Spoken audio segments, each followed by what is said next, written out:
Sawdust Days, as you may be aware, Ellen Schmidt, the organizer for Sawdust Days, has made some public statements that Sawdust Days is ceasing operations.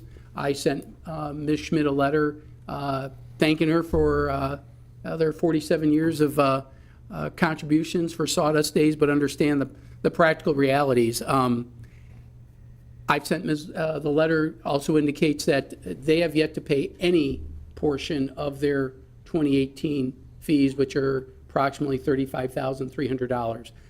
We haven't received any of those. There was a meeting on November 26th with our staff, and they were asking about getting some reductions, and we said if you can provide us some evidence that would warrant that, we'd certainly welcome those. We didn't hear anything from them since that point.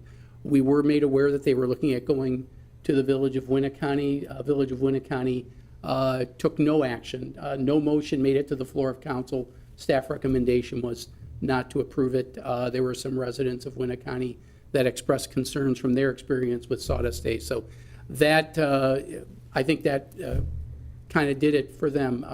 But my understanding is they had no intention of paying the bill, but we still have an obligation to let them know that they still owe us for that. We'll find out where that goes.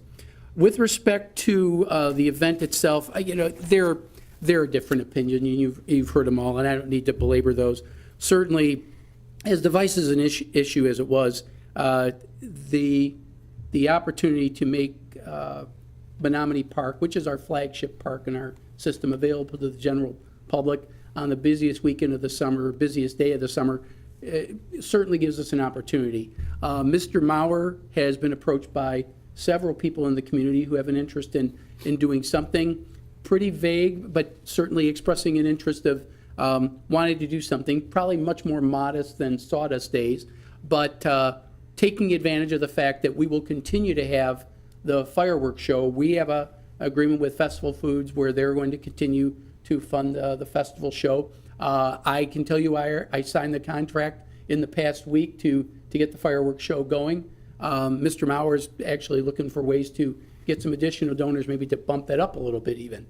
So the fireworks show will continue. The parade that has been done by the Vietnam Veterans Association will also continue as part of our July 4th tradition. So those two events are, one's a little earlier, one's a little later, and if there can be some other activities sandwiched in between those, have something that's more, keeps the park open and available to the general public.